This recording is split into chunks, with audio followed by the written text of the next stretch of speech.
महाकुंभ का समापन हो गया है। 45 दिन तक चले महाकुंभ के आयोजन के दौरान कई बड़े कीर्तिमान बने। विश्व की तीसरी आबादी भी महाकुंभ पहुंची। पिछले साल 2024 में लोकसभा चुनाव में 64.64 करोड़ से अधिक लोगों ने वोट किया। लोकसभा चुनाव का आयोजन 44 दिन चला था और वहीं महाकुंभ में 66 करोड़ से अधिक स्नान हुआ। सवाल यह कि क्या बीजेपी ने 2027-2029 का सियासी संदेश देने की नींव बना दी है? यह रिपोर्ट देखिए।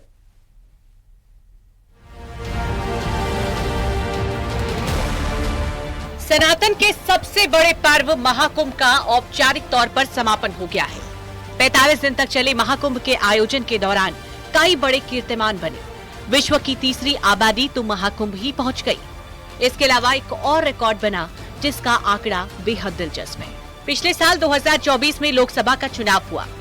7 चरण में हुए चुनाव में कुल 64 करोड़ 64 लाख से ज्यादा लोगों ने वोट किया। लोकसभा चुनाव का आयोजन 44 दिन तक चला था। वहीं महाकुंभ की बात करें तो 66 करोड़ से ज्यादा पवित्र स्नान हुआ। 45 दिन तक महाकुंभ का आयोजन चला।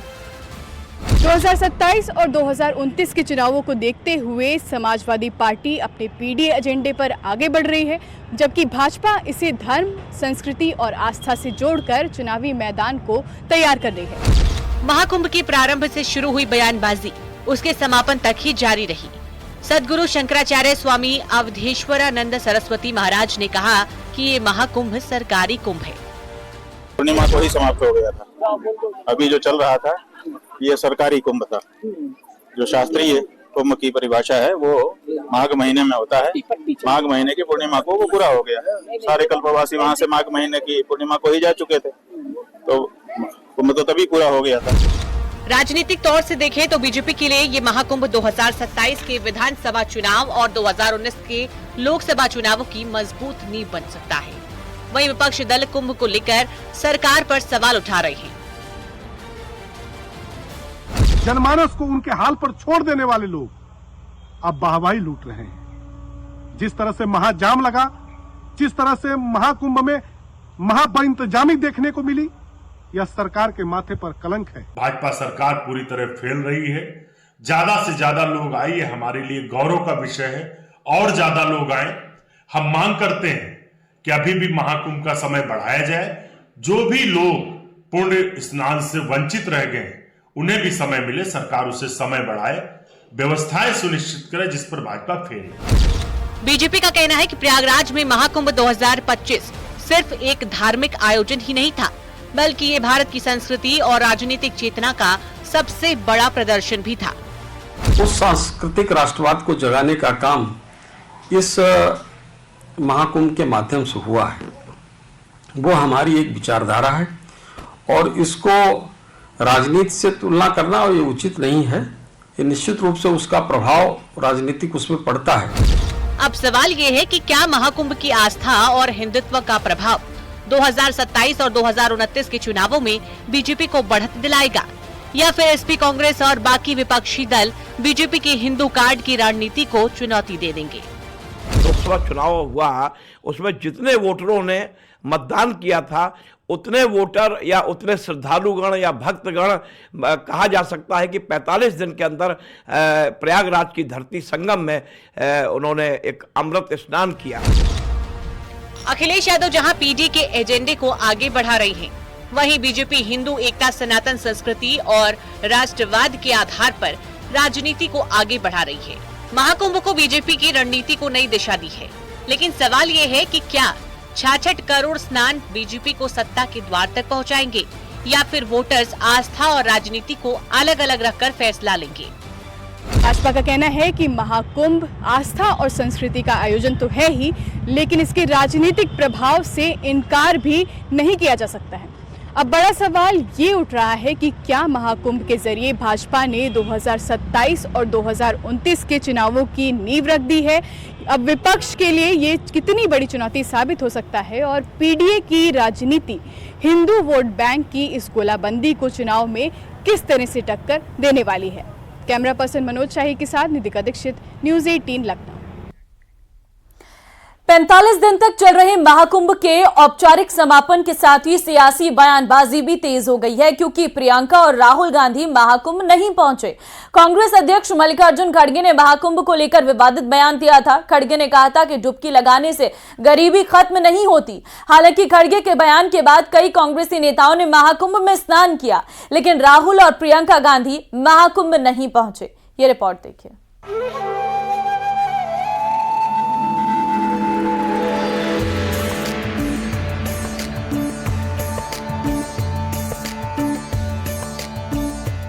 अरे भाई, गंगा में डुबकी लेने से गरीबी दूर होती क्या?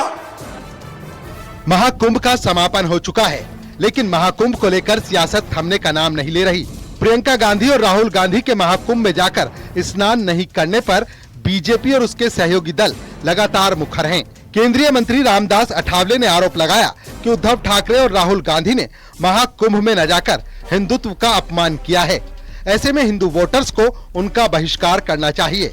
राहुल गांधी और उद्धव ठाकरे नहीं गए, उसके लिए हमारी नाराजगी है, लेकिन लोगों ने उनको चुनाव में मतलब अच्छा लेसन सिखाया है, और उसके बावजूद भी इनको हिंदू वोट नहीं चाहिए। मतलब ये हिंदू वोट पर कब्जा करने का प्रयत्न करते हैं, लेकिन महाकुंभ में नहीं गए हैं।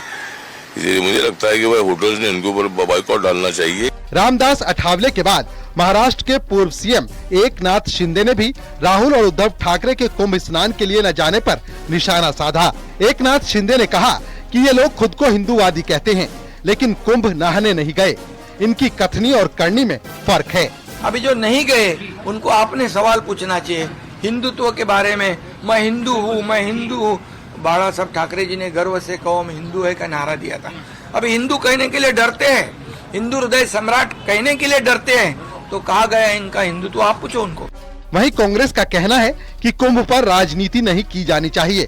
राहुल और प्रियंका के महाकुंभ नहीं आने पर यूपी कांग्रेस अध्यक्ष अजय राय ने कहा कि उन्होंने महाकुंभ में कांग्रेस प्रतिनिधि के तौर पर डुबकी लगाई। कांग्रेस प्रतिनिधि के तौर पे जितने भी हमारे वरिष्ठ नेतागण हैं, कांग्रेस का प्रदेश अध्यक्ष होने के नाते मैं जाकर स्नान किया और जाके मंगल कामना की। हमारे नेता आदरणीय राहुल जी, खड़गे जी, प्रियंका जी निश्चित तौर से अजय राय प्रदेश अध्यक्ष हैं, वहां पर गए और मंगल कामना की हमने। कांग्रेस अध्यक्ष मल्लिकार्जुन खड़गे ने महाकुंभ को लेकर विवादित बयान दिया था। खड़गे ने कहा था कि गंगा में डुबकी लगाने से गरीबी खत्म नहीं होगी। अरे भाई, गंगा में डुबकी लेने से गरीबी दूर होती क्या? लेकिन खड़गे के बयान के साथ कांग्रेस के नेता ही नहीं दिखे। संगम में डुबकी लगाने वाले कांग्रेस नेताओं की लिस्ट लंबी होती चली गई। सचिन पायलट, डीके शिव कुमार, दिग्विजय सिंह और उनके बेटे जयवर्धन सिंह, राजीव शुक्ला, अभिषेक मनु सिंघवी, यूपी कांग्रेस के प्रदेश अध्यक्ष अजय राय ने भी संगम में स्नान किया। हिमाचल प्रदेश के सीएम सुखविंदर सिंह सुक्खू ने भी त्रिवेणी में स्नान किया। न्यूज़ 18 के लिए ब्यूरो रिपोर्ट। और चलिए अब बात कर लेते हैं दिल्ली के सियासी दंगल की। दिल्ली विधानसभा से निलंबित नेता प्रतिपक्ष आतिशी समेत आम आदमी पार्टी के 21 विधायकों को विधानसभा में घुसने से रोक दिया गया। आतिशी के नेतृत्व में आप विधायक धरने पर बैठ गए। बीजेपी पर निशाना साधते हुए संविधान और लोकतंत्र पर हमला करार दिया गया, तो बीजेपी ने रूल बुक का हवाला देते हुए कार्रवाई को जायज ठहरा दिया है। इस बीच में दिल्ली में एक और घोटाले के मुद्दे पर वार पलटवार शुरू हो गया है। साथ ही नामकरण की सियासत भी शुरू हो गई है। ये रिपोर्ट देखिए।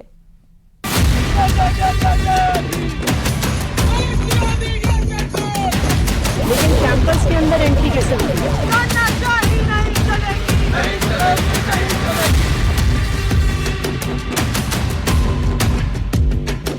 दिल्ली विधानसभा में आम आदमी पार्टी के 22 में से 21 विधायकों की नो एंट्री है, लेकिन पूर्व सीएम आतिशी की अगुवाई में आप विधायकों ने सदन के बाहर मोर्चा खोल दिया। जैसे ही आम आदमी पार्टी के 21 विधायकों को विधानसभा परिसर में दाखिल होने से रोका गया, पूर्व सीएम और नेता प्रतिपक्ष आतिशी भड़क उठी और पुलिस से भिड़ गईं। ये तानाशाही चल रही है क्या? आप कैसे हमें यहाँ पे रोक सकते हैं? ऑर्डर तो दिखाइए, कहाँ पे लिखा है? ऑर्डर दिखाइए कहाँ है? ये बिल्कुल लिखा है असेंबली हॉल, यहाँ पे लिखा है कि कहाँ पे लिखा है? मैं नेता प्रतिपक्ष हूँ, अपने ऑफिस में नहीं जा सकती हूँ। कैसे रुका हुआ है? सदन के बाहर नेता प्रतिपक्ष आतिशी ने आरोप लगाया कि ये पहली बार है जब देश के 75 साल के इतिहास में चुने हुए विधायकों को देश की किसी विधानसभा परिसर में जाने से रोका गया। दूसरी तरफ अब बीजेपी कह रही है कि पूरा एक्शन नियम के तहत हुआ। विधानसभा के सदन में एंट्री नहीं अलाउ होती है अगर आप सस्पेंड होते हैं, लेकिन विधानसभा के मेन गेट से 50 मीटर दूर पुलिस के बैरिकेड लगा के रोकना, ये तो दिल्ली विधानसभा छोड़िए, पूरे देश के विधानसभाओं के इतिहास में कभी नहीं हुआ होगा कि एक चुने हुए विधायक को रोका गया। सदन के परिसर का तात्पर्य है विधानसभा भवन, सभा कक्ष, दीर्घाएं, विधानसभा सचिवालय के नियंत्रण में कमरे, अध्यक्ष कक्ष, उपाध्यक्ष कक्ष, समिति कक्ष, विधानसभा पुस्तकालय, विधानसभा वाचनालय, पार्टियों के कमरे, विधानसभा सचिवालय के अधिकारियों के अधीनस्थ सब स्थान तथा उसकी ओर से जाने वाले मार्गों से तथा उन स्थानों से भी जिन्हें अध्यक्ष समय समय पर निर्दिष्ट करे। यानी कि जब कोई भी सदस्य मार्शल आउट होता है सदन से तो रूल बुक कहती है कि वो प्रेमाइसिस से बाहर जाएगा। विधानसभा में दाखिल नहीं होने देने पर आप विधायकों ने बीजेपी पर जोरदार हमला बोला। आप विधायक जनरल सिंह ने कहा कि जय भीम के नारे लगाने वालों को विधानसभा से बाहर कर दिया गया और मोदी मोदी के नारे लगाने वाले अंदर बैठे हैं। इस पर दिल्ली सरकार में मंत्री प्रवेश वर्मा ने कहा कि ये तो शुरुआत है, आगे भी बहुत कुछ ऐसा होगा जो पहली बार होगा। देखिए, अभी बहुत कुछ होगा जो पहली बार हो रहा होगा, क्योंकि 10 साल में तो कुछ हुआ ही नहीं है। मगर एलजी साहब के अभी भाषण पे जो इन्होंने हाउस को नहीं चलने दिया, शोर मचाया, ये भी देश के इतिहास में पहली बार हुआ। विजेंद्र गुप्ता जी पहले ऐसे स्पीकर बने हैं जो इतने ज्यादा इंपेशेंट है कि विधानसभा के अंदर विधायकों को भी नहीं घुसने दे रहे। तो जय भीम लगाने के नारे लगाने वालों को विधानसभा से बाहर कर दिया गया है और मोदी मोदी के जो नारे लगा रहे थे विधानसभा के अंदर बैठे। उधर सदन के अंदर जो कुछ हुआ वो आम आदमी पार्टी के लिए बड़ी मुश्किल खड़ी करने वाला है। पहले तो शराब घोटाले वाली सीएजी रिपोर्ट पर चर्चा और इसके बाद आज एक और घोटाले का मामला उठा, सीसीटीवी कैमरा घोटाले का मुद्दा। अभी जो माननीय सदस्य ओपी शर्मा जी द्वारा एक बहुत ही चिंताजनक बात यहाँ पे रखी गई है, तो मैं आपको आश्वासन देना चाहता हूँ कि इस पूरे प्रकरण की जांच करवाएंगे और जो भी अधिकारी दोषी होंगे उनको सजा दी जाएगी। इस बीच दिल्ली में नामकरण की सियासत भी जोर पकड़ चुकी है। मोहम्मदपुर का नाम माधवपुरम, नजफगढ़ का नाम नाहरगढ़ और मुस्तफाबाद का नाम शिव विहार या शिवपुरी रखने की मांग तेज हो गई है। मोहम्मदपुर गांव है आरकेपुरम विधानसभा में, जिसका नाम कॉर्पोरेशन से ऑलरेडी पास हो चुका है। वहां के लोगों की मांग है, आरडब्ल्यू की मांग है, वहां की जनता की मांग है कि इसका नाम माधवपुरम गांव किया जाए। 27 साल के बाद दिल्ली में विराजमान हुई बीजेपी सरकार एक्शन मोड में है और सियासी पिच पर फ्रंट फुट पर बैटिंग कर रही है। दूसरी तरफ विपक्षी धर्म निभाकर आम आदमी पार्टी भी दिल्ली की सियासत में खुद को जिंदा साबित करने में जुटी है। लेकिन सबसे बड़ा सवाल यह है कि बंगला और शराब के बाद अब सीसीटीवी घोटाले का मुद्दा उठने से क्या आपके कट्टर ईमानदार वाली छवि के पर्दे अब धीरे धीरे खुलने लगी हैं? Bureau report, news 18। और चलिए अब बात कर लेते हैं झारखंड के हजारीबाग की, जहां महाशिवरात्रि के दौरान हजारीबाग में 2 समुदायों के बीच हिंसक झड़प हुई थी, जिसमें 20 से अधिक लोग घायल हो गए थे। इस दौरान कई गाड़ियों को आग के हवाले कर दिया गया। अब इस मामले में सियासत तेज है और झारखंड सरकार में मंत्री इरफान अंसारी के बयान के बाद सियासी घमासान मच गया है। ये रिपोर्ट देखिए।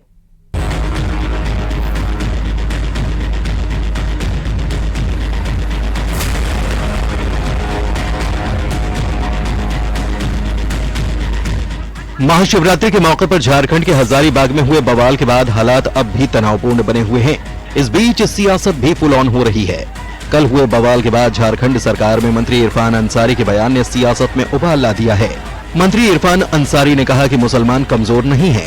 उन्होंने कहा कि हजारीबाग के मुसलमानों को कुछ लोगों ने कमजोर समझ लिया है, जबकि ऐसा है नहीं। वहां के मुसलमान कमजोर नहीं है। अब इरफान अंसारी के इसी बयान पर सियासी घमासान शुरू हो चुका है। बीजेपी ने इस पर कड़ा विरोध जताया। बीजेपी का आरोप है कि इरफान अंसारी हिंसा को सही साबित करने की कोशिश कर रहे हैं। केंद्रीय मंत्री और झारखंड से सांसद संजय सेठ ने आरोप लगाया कि बांग्लादेशी घुसपैठियों की वजह से यहां की डेमोग्राफी में बड़ा बदलाव हुआ है। मतलब वहाँ के मुसलमानों को ये लोग कमजोर समझ लिया है। ऐसा नहीं होना चाहिए ना। मुसलमान गरीब हो सकता है, लेकिन आप उस पर जबरन आप दबाव डाल के गलत कराइएगा, ऊपर से पीटिएगा, मारिएगा, घर जला दिया, दुकान जला दिया। ये हक किसने दे दिया उसको? क्या सोचे, कोई बोलने वाला नहीं है क्या? हम लोग भी जाएंगे, जांच करेंगे, हम लोग देखेंगे, जो गलती किया उस पर कार्रवाई करेंगे। झारखंड के अंदर चाहे सरस्वती मूर्ति भसान हो, तना हो जाता है कि नहीं साहब, इधर से मूर्ति भसान नहीं जाना चाहिए। शिवरात्रि का महान पर्व, आप बताओ, एक झंडे को लगाने के लिए इतना तनाव हो गया। होली में, रामनवमी में क्या कारण है?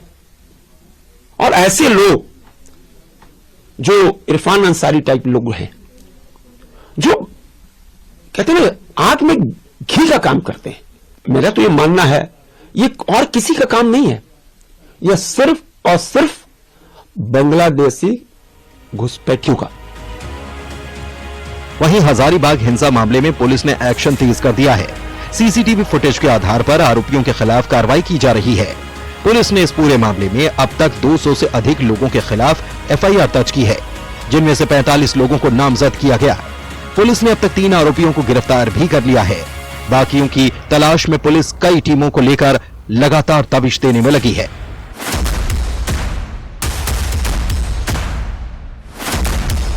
महाशिवरात्रि के दिन हजारीबाग के डुरमौन गांव में ऐसा कुछ बवाल हो सकता है, इसकी आशंका वहां के प्रशासन को पहले से ही थी।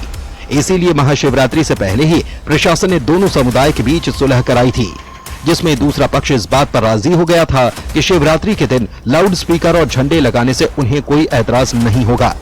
लेकिन ऐन मौके पर इसी बात को लेकर दोनों पक्षों के बीच हिंसक झड़प शुरू हो गई। फिलहाल इलाके में हालात अब भी तनावपूर्ण हैं, जिसे देखते हुए बड़ी संख्या में पुलिस बल ने यहां पर कैंप कर रखा है। Bureau report, news 18। राय आसाराम की। आसाराम इंदौर गया, जहां उसके प्रवचन के वीडियो वायरल हुए। अब डेरा डाला गया है उज्जैन में। यहां क्या हो रहा है, देखिए इस रिपोर्ट में।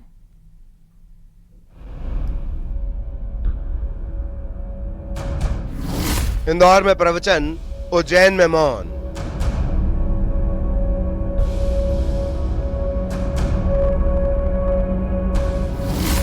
सुरक्षा का गहरा सख्त पहरा।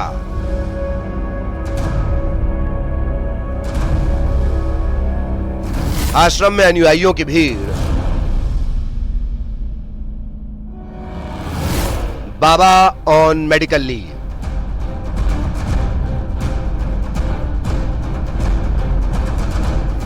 आसाराम करें आराम। उज्जैन में प्रवचन का नहीं कोई प्रोग्राम।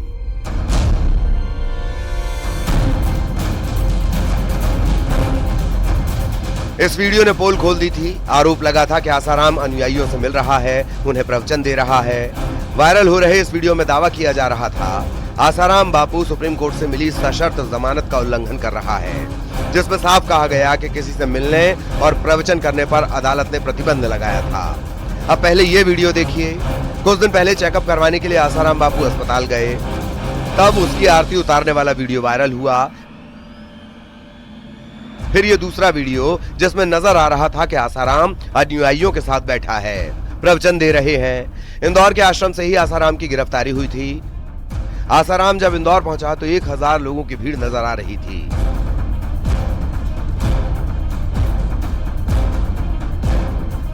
अब इंदौर के बाद जरा उज्जैन की तस्वीर देखिए। महाशिवरात्रि का मौका और आश्रम में लोगों की भीड़ फिर नजर आई। यानी आसाराम इंदौर टू उज्जैन पहुंचा। अब डेरा उज्जैन आश्रम में कड़ी सुरक्षा रखी गई है। यहां पहुंचने वाले अनुयायियों से मोबाइल जमा करवाए जा रहे हैं। आश्रम के सेवादारों का कहना है कि बापू मेडिकल रिलीफ के लिए उज्जैन पहुंचे हैं। वो किसी से नहीं मिल रहे, बल्कि ध्यान लगा रहे हैं और अपनी कुटिया में आराम कर रहे हैं।